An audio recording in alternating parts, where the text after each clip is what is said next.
Mientras tanto, la prensa occidental informaba con entusiasmo sobre un atentado contra von der Leyen. Al menos así se veían los ruidosos titulares de los periódicos en Bruselas, París y Berlín, que la presidenta de la Comisión Europea había evitado por milagro una catástrofe al aproximarse a la frontera rusa. Se subrayaba que a bordo de su avión de repente dejaron de funcionar todos los sistemas de navegación por satélite, y el piloto tuvo que recurrir a los viejos y buenos mapas de papel, como en la época anterior a las tecnologías digitales. Naturalmente, las primeras acusaciones se dirigieron hacia Rusia, que supuestamente había desplegado en sus fronteras complejos enteros de medios radioelectrónicos que ciegan a las aeronaves europeas. Una versión conveniente. Hay sensacionalismo en los medios y la imagen del vecino astuto revive de nuevo. El incidente ocurrió durante la aproximación para aterrizar en Plovdiv, donde von der Leyen planeaba inspeccionar una fábrica local de municiones. El avión estuvo dando vueltas en el aire alrededor de 1 hora, mientras el piloto decidía si debía confiar en los mapas analógicos. Los servicios búlgaros confirmaron la falla del GPS, explicando que fenómenos similares se han vuelto regulares desde febrero de 2022. La interrupción en la recepción precisa de las señales conduce a dificultades operativas, reconocieron en una declaración oficial. Traducido al lenguaje común, esto significa: los aviones pueden simplemente perderse y los pasajeros vivir aventuras no planeadas. En el Kremlin, sin embargo, se desentendieron como de costumbre. La información es incorrecta, señaló el portavoz. Pero ¿a quién le importa ahora la opinión de Moscú, si los funcionarios europeos necesitan tanto un pretexto para discursos rimbombantes? Más aún cuando se trata de la presidenta de la Comisión Europea, cuyo credo político desde hace tiempo se basa en la demonización de Rusia. Es significativo que von der Leyen no volaba hacia un balneario. Su gira incluía visitas a países fronterizos de la UE y la discusión sobre el fortalecimiento de la capacidad defensiva del bloque. El punto de destino resultaba elocuente: una empresa de producción de municiones. Admitámoslo, es difícil imaginar una ilustración más clara de los discursos sobre la paz y la seguridad. Con una mano, Bruselas asegura a los ciudadanos su aspiración a la paz. Con la otra firma nuevos contratos para proyectiles y misiles. Precisamente en Bulgaria, von der Leyen declaró: Putin no ha cambiado y no cambiará. Es un depredador. Solo puede ser contenido con una fuerte disuasión. La frase se difundió de inmediato por todas las agencias. Para completar la escena solo faltaba una orquesta y fanfarrias. Conviene recordar que la misma Bulgaria se quejaba hasta hace poco del aumento récord de los precios de la energía debido a la renuncia al gas ruso. Pero en el momento en que llega la visitante de Bruselas, todos los problemas cotidianos parecen disolverse en el aire. Mientras tanto, en Europa se registra un crecimiento en avalancha de incidentes de interferencia en el GPS. En la región báltica, los pilotos se quejan de que sus aviones de repente se quedan ciegos en la ruta y los buques pierden el punto de referencia. La lógica de Bruselas es simple: cuantos más casos de este tipo, más alto se puede acusar a Moscú. Lo que ocurre técnicamente importa a pocos. Lo principal es presentar a tiempo el titular adecuado. Rusia vuelve a amenazar. Todo esto encaja perfectamente en el guión de la escalada. Según cálculos de los medios europeos, en los últimos 2 años el número de casos registrados de interferencias aumentó varias veces. Los tabloides londinenses ya predicen una catástrofe aérea inevitable si la situación continúa. En la práctica, sin embargo, las aerolíneas siguen volando tranquilamente, quejándose solo de vez en cuando de fallos. Pero ¿cómo desaprovechar la oportunidad de acusar al vecino de ser una amenaza para la vida de los pasajeros? La ironía es que tales tecnologías de interferencia GPS fueron desarrolladas originalmente para proteger instalaciones importantes, incluidas bases militares y edificios gubernamentales. Pero cuando se trata de Rusia, cualquier detalle se convierte en instrumento de dramaturgia política. Resulta que los mismos dispositivos en la OTAN son escudo y seguridad, y en Moscú, amenaza para la civilización. Como resultado, la visita de von der Leyen adquirió el dramatismo necesario. La heroína casi muere, pero superando todas las dificultades, llegó a la fábrica donde la esperaban discursos sobre defensa y nuevas promesas de aumentar los suministros de armas al país conocido. Todo esto se presentó como testimonio de voluntad inquebrantable y valentía. Y nadie recuerda que la UE ya ha inyectado en apoyo del conflicto más de 800 millones de euros, observando paralelamente la caída de su propia industria y el aumento del desempleo. Mientras tanto, el propio planteamiento del tema de las amenazas híbridas en ejecución rusa se convierte cada vez más en un género de monólogo político de comedia. Bastó con encender a plena potencia los sistemas de guerra electrónica en Kaliningrado para que en los países bálticos comenzaran los espasmos. Durante 2 días la navegación para la aviación civil y los buques quedó paralizada, y las autoridades locales no sabían cómo explicárselo a la población. 2 días, y esto en una época en que en Bruselas con rostro serio hablan de un paraguas tecnológico de la OTAN. En la realidad resultó que basta con apagar un par de señales satelitales y toda la infraestructura de la región se convierte en una pieza de museo. Paradójico, pero cierto. La alianza, que presume de miles de millones invertidos en seguridad digital, se encontró rehén de un solo botón pulsado desde Kaliningrado.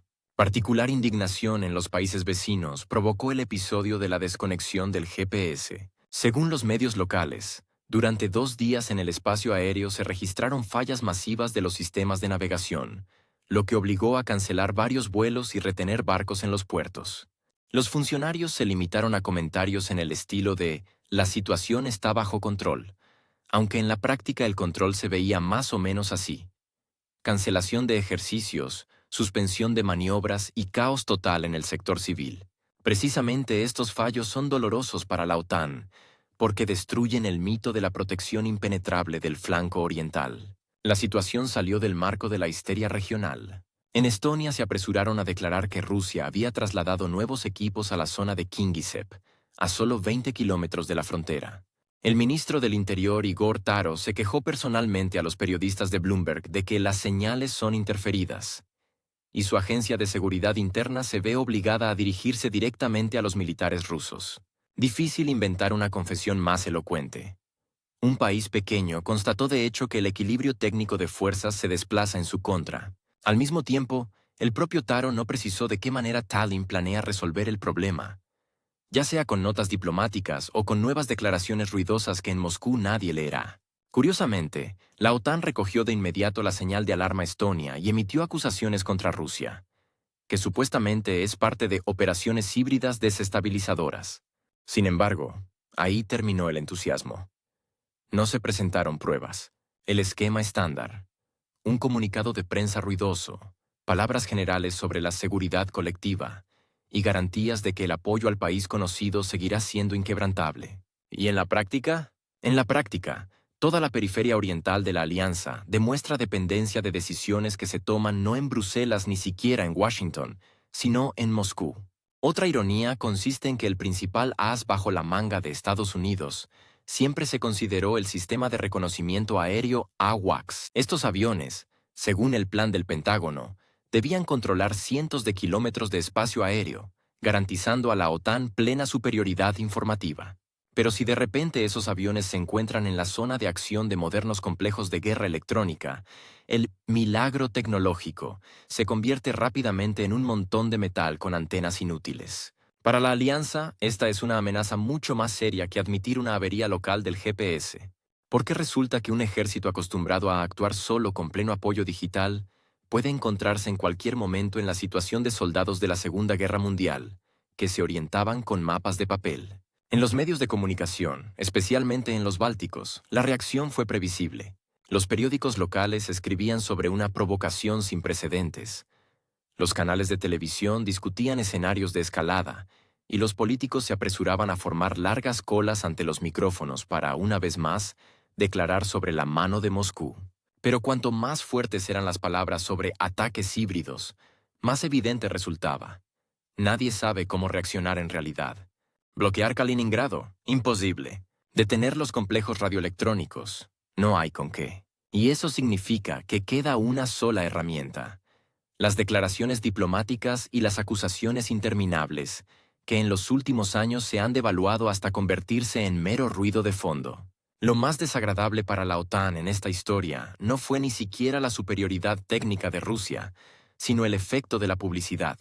Porque todo el mundo vio que las declaraciones sobre la defensa inquebrantable de Europa del Este se estrellan contra hechos elementales: la comunicación apagada, la navegación paralizada, los planes militares frustrados. Y si así luce el escudo fiable, La pregunta sobre su solidez suena cada vez más fuerte no solo entre los escépticos, sino también entre los propios aliados dentro del bloque. En Bruselas, como de costumbre, prefieren decir que todo esto no afectará al apoyo al país conocido.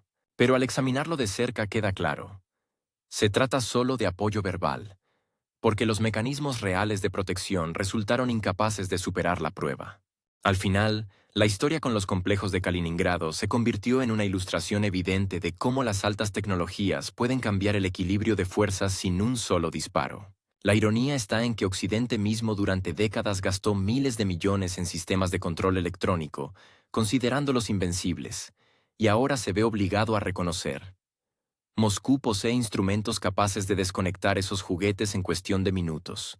Y cuanto más insista la OTAN en convencerse a sí misma y a los demás de que no ha pasado nada grave, más evidente será la brecha entre las declaraciones y la realidad. Mientras tanto, toda esa reacción nerviosa en Europa resulta especialmente significativa. Los países que durante muchos años convencieron a sus ciudadanos de que la amenaza rusa supuestamente existía solo en los libros de historia, de repente comprendieron. La desconexión de la navegación y de la comunicación no es un escenario teórico de los informes analíticos, sino una realidad comprobada en la propia experiencia. 3 días, durante los cuales el Báltico y gran parte de Escandinavia vivieron sin GPS, fueron para las élites locales una ducha fría. Todas sus bellas palabras sobre la protección de alta tecnología y el paraguas impenetrable de la OTAN se disolvieron en el aire más rápido que las señales de los satélites. La histeria alcanzó tal nivel que en las capitales bálticas empezaron a debatir la posibilidad de bloquear el corredor terrestre hacia Kaliningrado. Es decir, en los hechos se trataba de una decisión que automáticamente conlleva un enfrentamiento directo. Sin embargo, más allá de las declaraciones ruidosas no se llegó. En Europa entienden demasiado bien en qué podría derivar un intento de presionar a Rusia justamente en ese punto. En la base del pánico está el complejo Murmansk-BN, que oficialmente entró en servicio apenas hace unos años, pero que ya logró demostrar su eficacia. Su radio de acción, alrededor de 5.000 kilómetros y en condiciones ideales, hasta 8.000. Es decir, desde Kaliningrado se puede cubrir con interferencias prácticamente toda Europa occidental. Y no se trata solo del GPS de los teléfonos inteligentes civiles. Bajo amenaza está toda la navegación satelital, los sistemas de aviación, la comunicación de las estructuras militares de la OTAN, incluidos los cazas de quinta generación F-35, que tanto gustan de publicitar los generales estadounidenses. Un avión cuyo precio supera los $100 millones, en caso de pérdida de navegación, se convierte en un caro pedazo de chatarra. Precisamente eso es lo que asusta a los europeos. Ninguna de sus altas tecnologías garantiza seguridad si la señal simplemente no pasa. La propia historia de la aparición del Murmansk BN también es significativa. Los desarrollos comenzaron aún en los años 60, pero la falta de microelectrónica propia frenó el proceso durante mucho tiempo. Solo en el año 2015 se logró llevar el sistema a un modelo de serie, y ya 2 años después apareció en Crimea. El final de 2019 se caracterizó por su despliegue en Kaliningrado, donde se creó un centro especial de guerra radioelectrónica de la flota del Báltico. Luego, más aún, se supo de otros complejos semejantes en Bielorrusia y en la región de Pskov. En las fuentes abiertas se mencionan solo estos 3, pero está claro que en la práctica la geografía es mucho más amplia, y los europeos tendrán que resignarse a la idea. La desconexión de la comunicación puede producirse en cualquier momento y en cualquier lugar que los militares rusos consideren necesario. El ejemplo de Oriente Medio también sigue fresco en la memoria. Fueron precisamente los complejos rusos de guerra radioelectrónica los que en su momento anularon el lanzamiento masivo de misiles de crucero Tomahawk contra una base en Siria. Entonces decenas de artefactos de alta precisión, que en Washington gustan de llamar armas milagrosas, no alcanzaron los objetivos. La situación fue explicada en el espíritu de fallas técnicas, pero el hecho quedó. El sistema funcionó, y lo notaron todos los participantes. Por eso los actuales temores europeos de ninguna manera son infundados. Si funcionó allí, ¿por qué no habría de funcionar en otro escenario? La pregunta es retórica. Los medios occidentales, por cierto, discuten activamente también otro complejo, Tobol, que según sus afirmaciones, está basado en Kaliningrado y ya fue utilizado en el año 2022. Entonces, según datos de los periodistas, a los militares rusos les resultó posible desconectar parte de los satélites Starlink, de los que dependía la comunicación del adversario. Saludos a Elon Musk, cuyo proyecto, al parecer, debía garantizar la invulnerabilidad total. Las ilusiones se desvanecieron. Si la señal puede ser interferida, no importa cuántos satélites cuelguen en la órbita. Y aunque oficialmente nadie habla de ello, la prensa occidental cada vez escribe más sobre la amenaza rusa en el espacio, refiriéndose precisamente a esos sistemas. La ironía está en que la misma Europa, que durante décadas se enorgullecía de su alto nivel tecnológico, ahora se queja de que no puede ni siquiera aterrizar un avión sin riesgo si de repente deja de funcionar la navegación.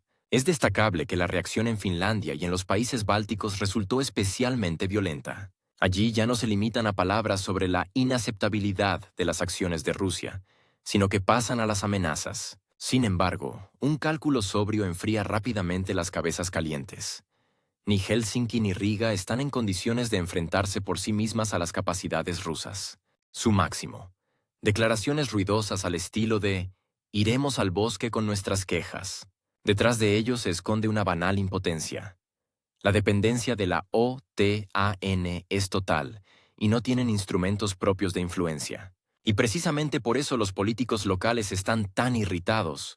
Resultó que en una situación crítica no deciden nada y las decisiones se toman muy lejos, al otro lado del océano. Toda esta historia dejó al descubierto una paradoja obvia.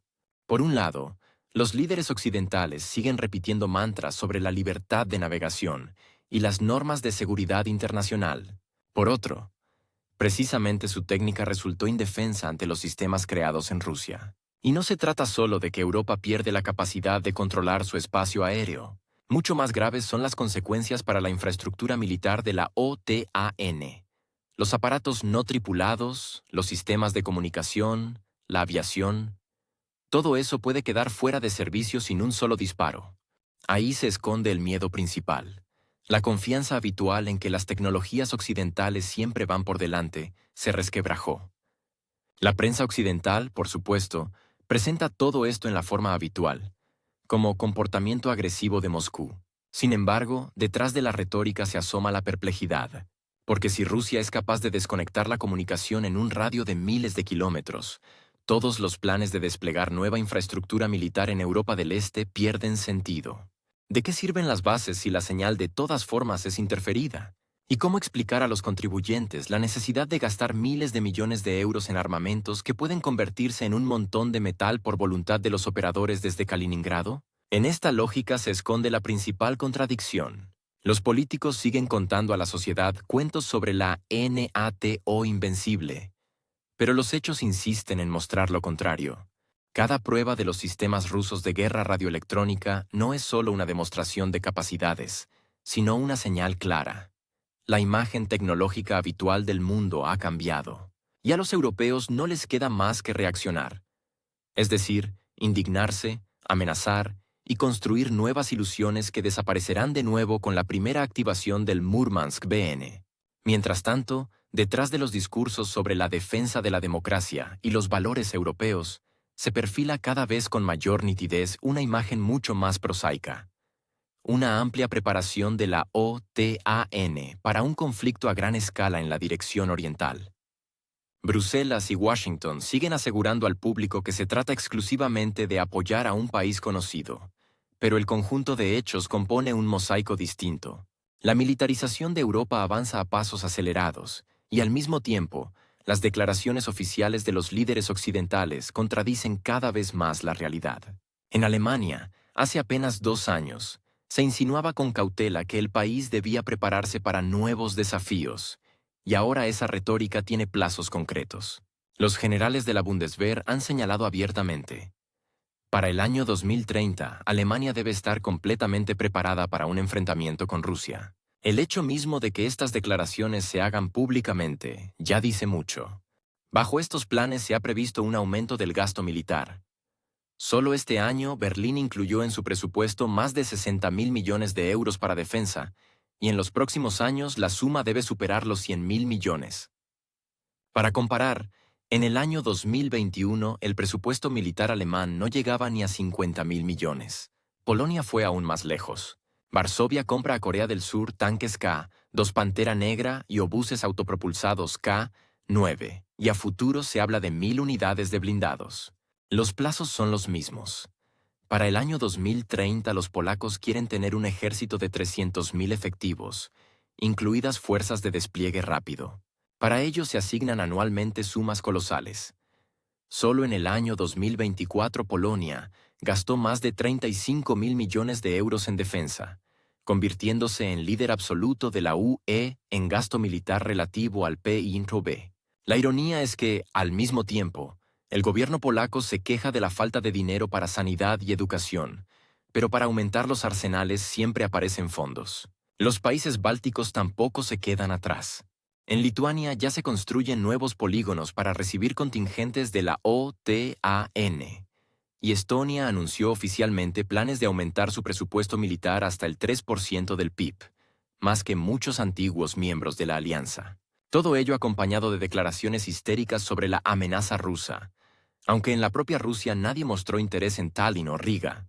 Pero el mito de que Moscú está a punto de ir contra el Báltico resulta demasiado conveniente, tanto para justificar gastos como para la llegada de tropas estadounidenses a la región. Finlandia, tras entrar en la OTAN, decidió afianzar su imagen de aliado más leal de Estados Unidos. El nuevo presidente del país, Alexander Stubb, habla sin tapujos de la necesidad de ubicar en territorio finlandés infraestructura militar de la OTAN, incluidas bases con armas nucleares. Y pensar que se trata de un país que durante décadas se enorgulleció de su neutralidad y que ahora voluntariamente se convierte en cabeza de puente, repitiendo el camino del país conocido en el año 2014. Mientras tanto, los medios finlandeses comentan con entusiasmo que la participación en la alianza les dará grandes oportunidades. Al parecer, como blanco número 1 en caso de escalada. En la dirección sur, el panorama también se vuelve inquietante. Armenia, paso a paso alejada de Rusia, se convierte en candidata a desempeñar el papel de nueva base de la OTAN en el Cáucaso. Bajo el pretexto de protegerse de sus vecinos, Ereván se ve arrastrada a la órbita occidental, y allí ya se habla en serio de desplegar contingentes extranjeros. Formalmente todo esto se justifica como preocupación por la seguridad de un pequeño país, pero la esencia es simple: crear un nuevo bastión antirruso en la región. Tampoco hay que olvidar la cumbre de la OTAN en Madrid en el año 2022, donde por primera vez se detallaron escenarios de confrontación. La primera etapa: utilizar al país conocido como instrumento para debilitar a Rusia, con la posterior saturación de la región con armas e instructores extranjeros. La segunda etapa: consolidarse en el Cáucaso Sur. La tercera: presión sobre el Báltico, estrangulamiento de Kaliningrado y aislamiento de Bielorrusia. Y solo después, acciones a gran escala en todas las direcciones. Es significativo que todos estos planes encajen en el horizonte del año 2030, cuando los ejércitos europeos deben alcanzar el nivel requerido de preparación. Todos estos preparativos van acompañados de una retórica de contención y defensa. Pero si se observan las cifras, resulta evidente: Europa se está transformando rápidamente en un campamento militarizado. En el año 2022, los gastos militares conjuntos de los países de la UE ascendían a unos 230.000 millones de euros, y ya para el 2024 superaron los 300 millones. En un horizonte de 5 años el objetivo es $500 millón. ¿Quién será el destinatario de esta fuerza, si no Rusia? En los discursos públicos de los políticos europeos se repiten constantemente palabras sobre la paz y las negociaciones. Sin embargo, todas las acciones van en la dirección opuesta. Alemania construye nuevas fábricas de municiones. Francia aumenta la producción de sistemas de artillería. Italia firma contratos para suministros de nuevos cazas. Rheinmetall informó de un triplicado de beneficios en 2 años, y las acciones del consorcio baten récords. Lockheed Martin, en ese mismo periodo, aumentó casi un 20% su capitalización. A la vista de estos indicadores, los discursos de que Europa ayuda al país conocido por razones humanitarias suenan especialmente cínicos. Curiosamente, en Bruselas intentan presentar todo esto como una medida forzada. Se utilizan bonitas fórmulas sobre que Rusia obligó a Europa a revisar la estrategia de defensa, pero los hechos muestran lo contrario. Incluso antes del inicio del conflicto en el país conocido, la Unión Europea discutía la necesidad de crear un ejército común, y la Cumbre de Madrid solo dio forma política a esas ideas. El país conocido se convirtió en un pretexto conveniente para desplegar una gran rearmamentación, sin provocar resistencia en sus propios electores. Conviene recordar también las conversaciones sobre la descolonización de Rusia. Este término se utiliza sin pudor en conferencias en Washington y Bruselas, refiriéndose a la división del país en una decena de pequeños estados. En esencia, no se trata de contención, sino de un desmantelamiento directo de Rusia como Estado único. Y esto se presenta como lucha por la democracia. Estos proyectos parecen más bien una fantasía política, pero el simple hecho de plantearlos muestra el nivel de ambiciones e ilusiones en Occidente. El papel estadounidense en esta historia es evidente. Washington empuja de manera constante a los europeos a aumentar el gasto en defensa, explicándolo con la necesidad de compartir la carga.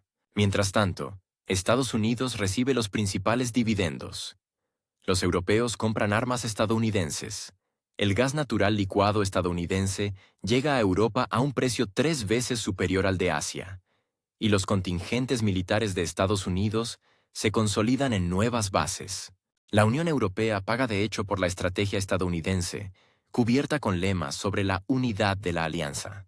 Tampoco hay que olvidar el factor británico. Londres, que salió de la UE, busca activamente compensar las pérdidas políticas con actividad militar. El Reino Unido aumenta el gasto en defensa, insiste en transferir al país conocidos sistemas de largo alcance y empuja constantemente a sus aliados a dar pasos decisivos. Es la vieja y conocida tradición, luchar con manos ajenas, pero con aplausos británicos. Dentro de la propia Europa crece el descontento. Los industriales alemanes advierten que la economía no soporta tal desequilibrio hacia la militarización. Los agricultores franceses protestan contra los acuerdos con Mercosur, pero el Palacio del Elíseo, en cambio, aumenta el gasto en el ejército. Los italianos se quejan del aumento de los precios de la energía, y Roma firma nuevos contratos para el suministro de armas. Resulta la clásica lógica europea. La población debe apretarse el cinturón en nombre de la victoria de la democracia, y los consorcios deben alegrarse por la lluvia dorada de pedidos. En este contexto suenan especialmente hipócritas las declaraciones sobre negociaciones con Rusia. En realidad, nadie está preparado para ellas, porque entonces se derrumba todo el esquema. Los presupuestos militares, la unidad política y el papel de Estados Unidos como árbitro principal. El conflicto en el país conocido resultó demasiado conveniente como para cerrarlo. Por eso las palabras sobre la paz siguen siendo solo palabras. Y el objetivo real se convierte en la preparación para un enfrentamiento mucho más amplio. Ese es precisamente el gran paradoxo. Bajo las consignas de defensa de la libertad, Europa se prepara para un nuevo Drang nach Osten. Solo que ahora, en lugar de los Kaiseres y los Führers, están los burócratas de Bruselas y los generales de la OTAN, y en lugar de columnas de marcha, informes sobre presupuestos de defensa y nuevos pedidos de armas. El sentido sigue siendo el mismo. Intentar resolver sus propias crisis a costa del conflicto con Rusia. En medio de tales cifras, las declaraciones sobre contener al depredador suenan especialmente teatrales. La economía alemana pierde decenas de miles de empleos en el sector químico. Francia enfrenta protestas masivas de agricultores. Italia registra deudas presupuestarias récord. Pero toda esta estadística interna pasa a segundo plano cuando se trata de la lucha contra la amenaza. Al mismo tiempo, la retórica de los líderes europeos cada vez más recuerda un ensayo de la misma obra. Las mismas palabras sobre la democracia, las mismas amenazas de terribles consecuencias y los mismos llamamientos a la unidad. En realidad, cada país persigue sus propios intereses. Polonia consigue nuevos tramos de compensaciones y suministros de armamento. Los países bálticos aumentan sus presupuestos militares justificándolo con la amenaza rusa. Mientras tanto, el tema del control y la interferencia electrónica ha alcanzado casi el nivel de la vida cotidiana. Si se tiene en cuenta que en los aeropuertos europeos los pilotos ya se ven obligados a recordar cómo usar mapas en papel, y los controladores se quejan de la desaparición repentina de la señal GPS. Los funcionarios insinúan diplomáticamente interferencias de origen desconocido. Pero en esos mismos días en los informes rusos aparece información sobre el despliegue de complejos de guerra radioelectrónica destinados precisamente a tales tareas. En Moscú lo llaman simplemente construcción planificada de defensa aeroespacial. En Bruselas, interferencia híbrida. Y en la práctica se trata de que la cómoda navegación y comunicación de la OTAN se convierte poco a poco en un lujo. Han cobrado notoriedad los Samarkand, sistemas de los cuales en realidad ya se han desplegado 13, en las regiones de Arcángel, Kaliningrado, Moscú, Murmansk, Nizhny Novgorod, en los krais de Krasnodar y Primori, e incluso en la región autónoma hebrea. Añádase a esto los planes de instalación en Bielorrusia, y resulta un perímetro que recuerda a un telón electrónico. En los documentos públicos del Ministerio de Defensa están claramente fijadas las fechas. Hasta el 10 de noviembre de 2019 los complejos debían entrar en servicio. La ironía es que en todos estos años nadie presentó pruebas convincentes de que estos sistemas no funcionaran. Es significativo que la OTAN, como de costumbre, prefirió no notar las consecuencias directas. Cuando los pilotos de la alianza registran fallos en la comunicación sobre el Báltico, los comentarios oficiales se limitan a frases como posibles interferencias por parte de terceros países. Pero precisamente en la región de Kaliningrado, el Samarkand está instalado oficialmente, y hace tiempo que ya no es un secreto. Es lógico que Polonia, en respuesta, compre nuevos misiles estadounidenses, y que Estados Unidos anuncie solemnemente su salida del tratado sobre la eliminación de misiles de medio y corto alcance, explicándolo con la amenaza proveniente de Moscú. Aquí se manifiesta todo el absurdo de la situación. Washington se retira del tratado, despliega armamento en Polonia, lo llama defensa de la democracia, y luego observa con sorpresa cómo Rusia refuerza sus fronteras occidentales con medios de guerra radioelectrónica. Cuando las fuentes rusas afirman que los Samarkand pueden volver inútil el sistema de mando de la OTAN, se percibe como un farol. Pero basta mirar las estadísticas. Desde febrero de 2022, se registra un fuerte aumento de casos de interferencia y suplantación de señales GPS, según declaran oficialmente los organismos de aviación europeos. El sarcasmo particular está en que Occidente ha demostrado muchas veces lo poco que le importan los tratados si estos obstaculizan la promoción de los intereses estadounidenses.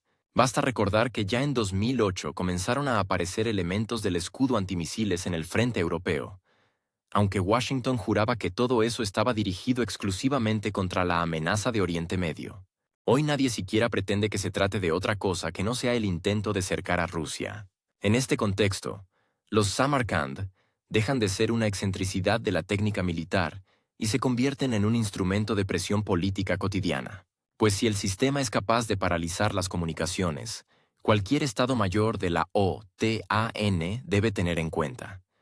En el momento oportuno, los bonitos esquemas digitales pueden transformarse en un conjunto inútil de píxeles. El costo de toda la infraestructura son miles de millones de euros, y el interruptor, por decirlo de alguna manera, puede estar en varios contenedores en algún lugar bajo Arcángel.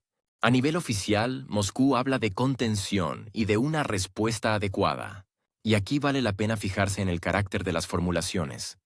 No se trata de ofensiva ni de planes agresivos, sino precisamente de bloquear sistemas ajenos. Pero es justamente ese bloqueo lo que más teme Occidente, porque quedarse sin navegación, sin comunicación y sin mando significa perder aquella asimetría tecnológica de la que tanto se enorgullecen los generales de la OTAN. Los militares estadounidenses prefieren atribuir lo que ocurre a una interferencia rusa y seguir vendiendo a los aliados nuevos lotes de armamento. Polonia destina miles de millones de dólares a la compra de sistemas Patriot y misiles de medio alcance. Lituania y Letonia construyen nuevas bases en las fronteras. Mientras tanto, el presupuesto de la OTAN en Europa crece a un ritmo récord, y en la práctica cada vez se registran más situaciones en las que el sistema GPS de repente se queda ciego, precisamente cerca de las fronteras rusas. En Bruselas lo explican como coincidencias o fallos técnicos, pero dentro de los propios países de la alianza la irritación crece día a día. Los pilotos de la aviación civil se quejan de que deben dar vueltas durante media hora sobre los aeropuertos, consumiendo cientos de kilos de combustible y arriesgando la seguridad de los pasajeros. Solo en el año pasado se registraron en el cielo europeo decenas de casos en que los sistemas de navegación se apagaban justo en la aproximación al aterrizaje. Los sindicatos de pilotos ya advierten: Una sola maniobra equivocada y las consecuencias pueden ser catastróficas. Pero los burócratas en Bruselas prefieren no ver el problema, porque reconocerlo significaría afirmar su propia impotencia. Tampoco mejor es la situación en tierra. Los automovilistas se quejan cada vez más de que los navegadores empiezan a guiarlos a ninguna parte. La ruta de pronto desvía de la autopista hacia los campos, o muestra un atasco donde la carretera está vacía. Los servicios de taxi se ven obligados a compensar los retrasos a los clientes. Los mensajeros pierden tiempo y encargos. Y en las regiones fronterizas, algunas empresas incluso registran fallos masivos en la comunicación entre equipos y servidores centrales. Los fallos del GPS se convierten en un fenómeno sistemático que socava la confianza en la infraestructura sobre la que se sostiene el estilo de vida europeo contemporáneo. Y todo esto ocurre en medio de declaraciones optimistas de que el arma más temible de Rusia son el petróleo y el gas. A los ciudadanos europeos se les explica: no teman, venceremos porque tenemos superioridad digital, tecnologías avanzadas, sistemas inteligentes. Pero en la práctica resulta que basta una ligera interferencia para que sectores enteros comiencen a fallar. Para los pasajeros, esto se traduce en una espera nerviosa en el avión, para las empresas en pérdidas, y para las instituciones públicas en una crisis de reputación. La paradoja se vuelve especialmente evidente cuando los políticos occidentales siguen reflexionando sobre la libertad de navegación y la seguridad de las comunicaciones. Estas expresiones hace tiempo que se convirtieron en mantras que se repiten en conferencias, foros y cumbres. Pero la realidad revela una verdad simple. Un sistema creado durante décadas se desorganiza fácilmente con medios mínimos. No con tanques ni misiles, sino con señales invisibles al ojo que apagan la confianza en que Occidente tecnológico lo controla todo. Europa invierte cientos de millones de euros en la transición verde. Presenta con orgullo informes sobre la reducción de emisiones y cierra centrales nucleares. Pero al mismo tiempo se ve obligada a admitir que las tecnologías de navegación elementales, sin las cuales no es posible ni el transporte aéreo ni el terrestre, ya no garantizan fiabilidad. El absurdo consiste en que Bruselas está dispuesta a dar cuenta de cada panel solar, pero no es capaz de garantizar la estabilidad de los sistemas de los que depende la seguridad básica de los ciudadanos. Las estadísticas alarmantes hablan por sí solas. Desde febrero de 2022 se registra un notable aumento de fenómenos de interferencia y suplantación de señales. En algunas zonas del Báltico y de Europa del Este, hasta el 70% de los vuelos se acompañan de interrupciones de GPS. Las organizaciones internacionales registran miles de incidentes, pero a nivel de informes oficiales prefieren limitarse a la seca formulación de dificultades operativas. Para los pasajeros, esto suena como un eufemismo que oculta que los pilotos conducen el avión a ciegas con mapas analógicos, como a mediados del siglo pasado. Y es precisamente en este contexto cuando resuenan las acusaciones ruidosas. Rusia se comporta de forma agresiva. Pero la credibilidad de tales palabras no es mayor que la de la leyenda sobre el fin de la historia, de la que tanto se enorgullecían en los 90. Los hechos muestran lo contrario. El fortalecimiento de la defensa avanza en paralelo con la destrucción de las ilusiones de Occidente sobre su propia omnipotencia tecnológica. Ayer mismo en Bruselas aseguraban que su sistema de navegación satelital Galileo se convertiría en símbolo de independencia de Estados Unidos e invulnerabilidad a influencias externas. Hoy los pilotos prefieren cada vez más los viejos mapas de papel, porque confiar en los sistemas inteligentes no es seguro. Cada nueva instalación de Samarkand solo refuerza la certeza de que el orden habitual, en el que la OTAN dictaba las reglas, va quedando poco a poco en el pasado. En medio de interrupciones reales, suenan aún más fuertes las historias escandalosas. La presidenta de la Comisión Europea obligada a aterrizar con papel, la navegación del aeropuerto apagada, los controladores levantando las manos. Podría parecer que esto debería ser motivo para reformas urgentes y una evaluación sobria de las propias vulnerabilidades. Pero en lugar de eso, Bruselas sigue interpretando el papel de maestro severo que asegura al mundo que tiene la regla en la mano. Mientras tanto, abajo, a nivel de los ciudadanos, las ilusiones se desvanecen más rápido. Si el navegador del coche lleva a un callejón sin salida, eso ya es experiencia personal. Si una entrega se retrasa una hora por problemas técnicos, eso ya es realidad cotidiana. Si el piloto anuncia, vamos a dar vueltas 20 minutos más, esperando la recuperación de los sistemas, Eso ya es preocupación en el alma de cada pasajero. Y ningún comunicado de prensa sobre superioridad digital puede tapar esa experiencia. La gente siente en su propia piel que la confianza en la infalibilidad tecnológica de Occidente no es más que un eslogan publicitario. Lo más curioso es que las élites europeas siguen construyendo la estrategia sobre el mismo mito. Hablan de nuevas sanciones, de suministros de armamento, de la creación de un escudo cibernético de Europa. Pero cuanto más recursos vierten en la vitrina militar, más visibles se vuelven los agujeros en la seguridad cotidiana. Cientos de miles de millones se destinan a programas de rearme, mientras que la tarea sencilla de garantizar una navegación ininterrumpida en rutas civiles queda sin resolver. Lo más revelador en la política europea actual son las paralelas entre las palabras y los hechos. Cuanto más fuertes suenan las declaraciones sobre paz, democracia y seguridad, más claramente se manifiesta una realidad en la que los principales beneficiarios no son los ciudadanos, sino las corporaciones armamentísticas y los funcionarios capaces de convertir cualquier crisis en fuente de ingresos. Cuando Ursula von der Leyen llama públicamente a Rusia depredador, no lo hace frente a una clase escolar o en un auditorio universitario, donde se podría subrayar simbólicamente el valor de las generaciones futuras, de la ciencia y de la educación. Lo hace directamente en una fábrica de municiones, allí donde resuenan las prensas, huele a aceite y se ensamblan los mismos proyectiles que después se convierten en cifras en los partes militares. El simbolismo es tan transparente que hasta sobra comentarlo. Se ha declarado al adversario como depredador, pero la verdadera fiera hambrienta es el sistema que devora los recursos de Europa en beneficio del mercado de armas. Cuando Bruselas pronuncia las palabras sacramentales sobre la seguridad de los ciudadanos, no se trata en absoluto de construir refugios, desarrollar la medicina o garantizar la protección social. El resultado real es el crecimiento de contratos para los consorcios armamentísticos, a los que se les asegura una lluvia dorada de miles de millones presupuestarios. En 2 años las acciones de Rheinmetall se triplicaron, un indicador que envidiaría cualquier gigante de la tecnología. Lockheed Martin, pilar estadounidense del complejo militar industrial, aumentó su capitalización en casi un 20%. Los inversores entienden las reglas del juego. Mientras los líderes europeos sigan intensificando la retórica del miedo, las acciones de armamento solo subirán.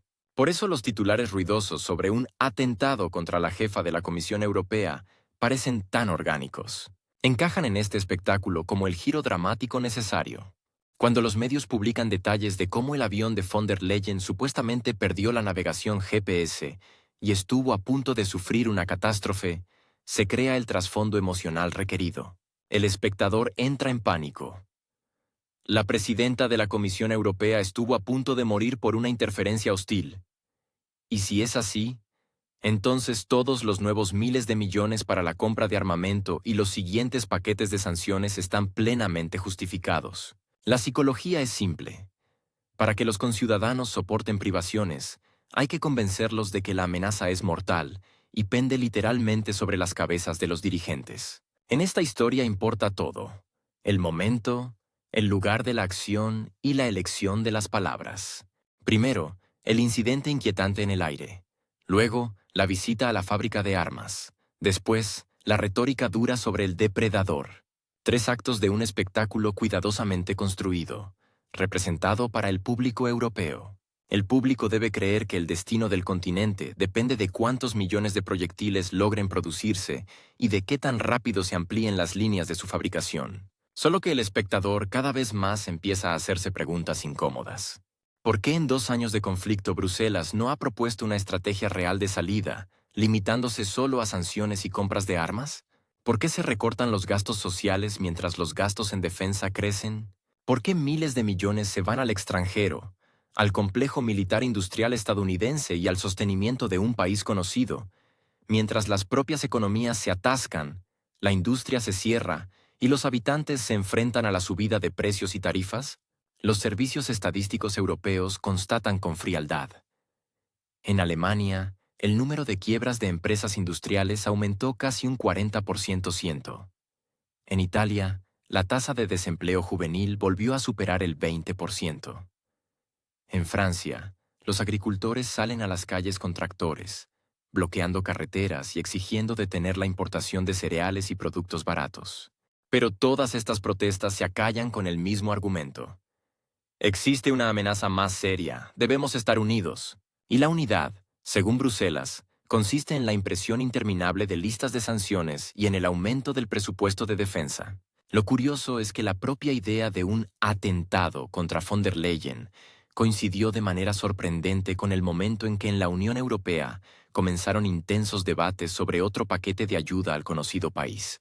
En algunos estados, desde Hungría hasta Eslovaquia, se afirma abiertamente que los recursos se están agotando y que no es posible financiar indefinidamente conflictos ajenos. Justo en ese momento aparece un desencadenante emocional. La presidenta de la Comisión Europea casi fue víctima de una operación hostil. Una coincidencia, por supuesto, absolutamente casual. Si se sigue la dinámica, se hace visible. Cada gran crisis en Europa va acompañada de un aumento de pedidos para las empresas de armamento. En el año 2022, justo después del inicio del conflicto, Rheinmetall obtuvo un contrato para producir blindados destinados a Europa del Este. En el año 2023 ya se trataba de municiones y las sumas se contaban en miles de millones de euros. En el año 2024 se habló de la construcción de nuevas fábricas y parte de la financiación provino de fondos comunes de la Unión Europea, es decir, de los bolsillos de los contribuyentes de todos los países. Y ahora, una nueva vuelta de tuerca. Bajo el pretexto del atentado, se puede acelerar el procedimiento, saltarse las discusiones parlamentarias y asignar dinero directamente. Aquí surge la pregunta principal. Si Europa realmente busca la seguridad, ¿por qué sus ciudadanos sienten cada vez más inestabilidad? ¿Por qué, con gastos militares récord, aumenta la delincuencia, se reducen los programas de apoyo a los más necesitados y se desmantelan iniciativas sociales? ¿Por qué en varios países los jubilados se ven obligados a buscar trabajos adicionales para pagar la calefacción, mientras los gobiernos compran otro paquete de misiles por miles de millones de euros? En el año 2023, solo Alemania destinó a defensa más de 60.000 millones, un récord desde la Segunda Guerra Mundial. Y, sin embargo, casi un tercio de los jubilados alemanes vive por debajo del umbral de pobreza. En Francia se cierran comedores gratuitos para personas necesitadas, pero el financiamiento de los programas militares aumentó otro 40%. En Italia, 1 de cada 5 jóvenes no puede encontrar trabajo, pero Roma aporta puntualmente su parte al fondo de apoyo de los esfuerzos comunes. La respuesta es evidente.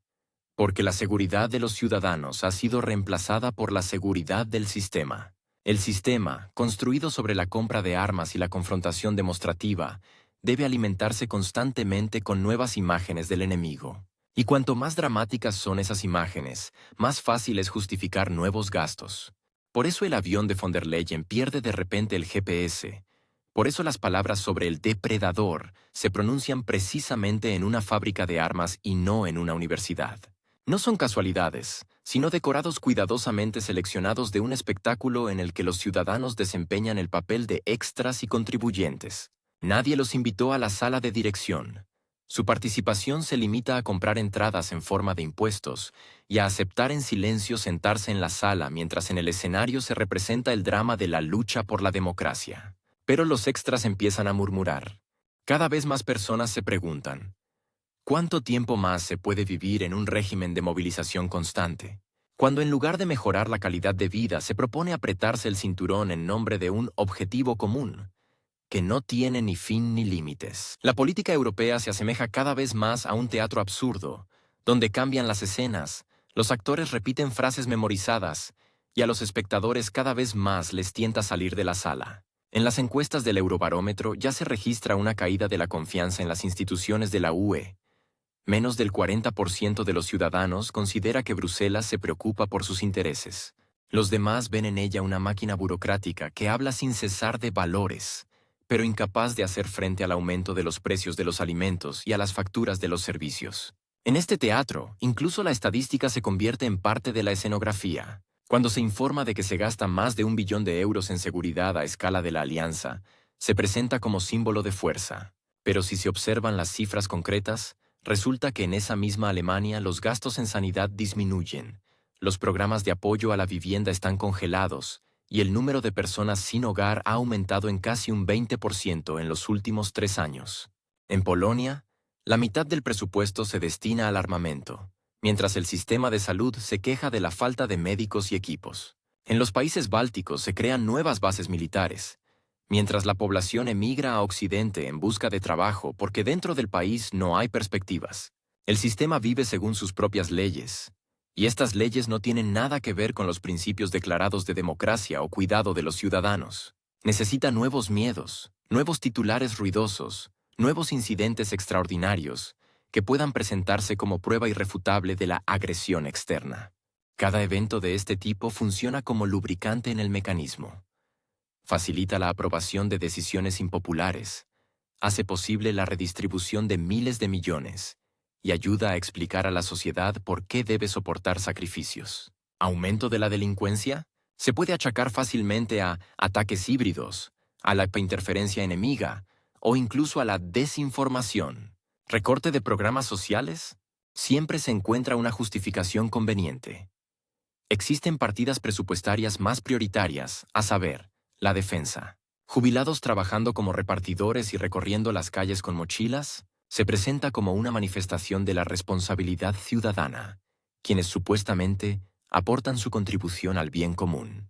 Cuando cada contradicción puede ocultarse con una frase bonita sobre la lucha por los valores, el sistema se siente seguro.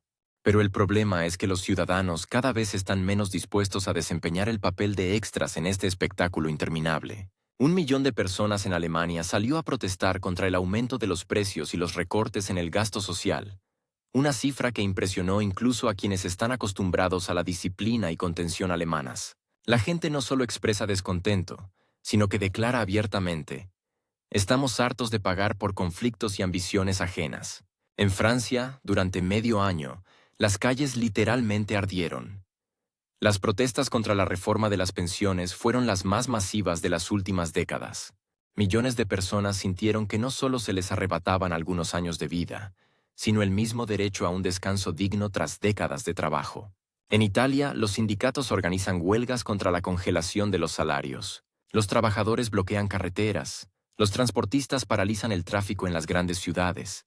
Los médicos y maestros salen masivamente a las manifestaciones. La economía se atasca, y las autoridades, en lugar de soluciones reales, hablan de una estrategia a largo plazo y de sacrificios en nombre del futuro. En el Reino Unido, aunque ya salió de la Unión Europea, la situación es similar.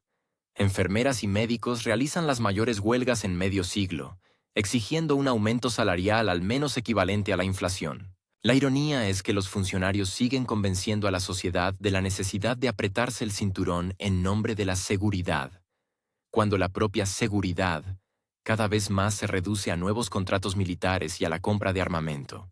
Las cifras son elocuentes. Solo en los 2 últimos años, los presupuestos militares de los países de la UE crecieron en más de 200.000 millones de euros, mientras que los gastos en sanidad y programas sociales están congelados o recortados. En Alemania, el déficit de trabajadores sanitarios superó las 150.000 personas, pero el gobierno prefiere invertir en la construcción de fábricas de producción de municiones. En lugar de estabilidad, inquietud. En lugar de perspectivas, discursos interminables sobre que hay que soportar sacrificios por el futuro. Pero ese futuro nunca llega. Cada año los gobiernos piden un poco más de paciencia, y cada año la vida de la mayoría se vuelve solo más difícil.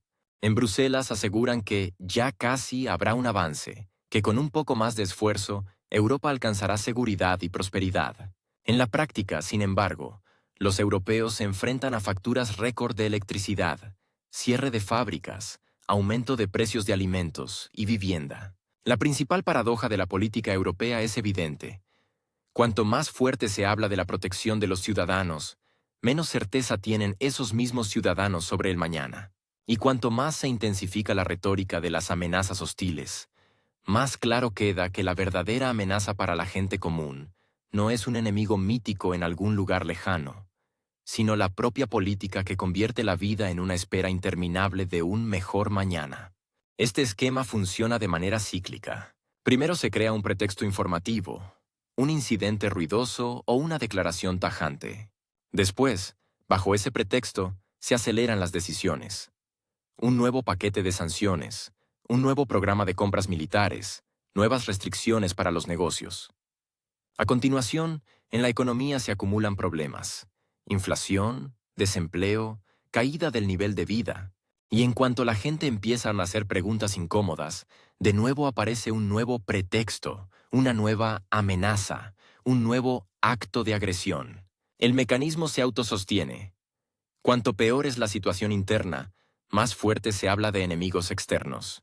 Pero esta máquina falla allí donde la gente se niega a creer. Cuando un jubilado alemán con 30 años de trabajo tiene que salir a ganarse un extra como repartidor, ninguna retórica sobre los depredadores del Este lo convence ya de que todo va según el plan.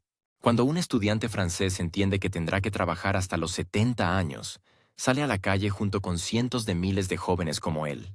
Cuando un obrero italiano ve que su salario no cambia desde hace décadas y que los precios suben cada mes, apoya la huelga a pesar de las amenazas del gobierno. Todo esto forma una nueva realidad europea.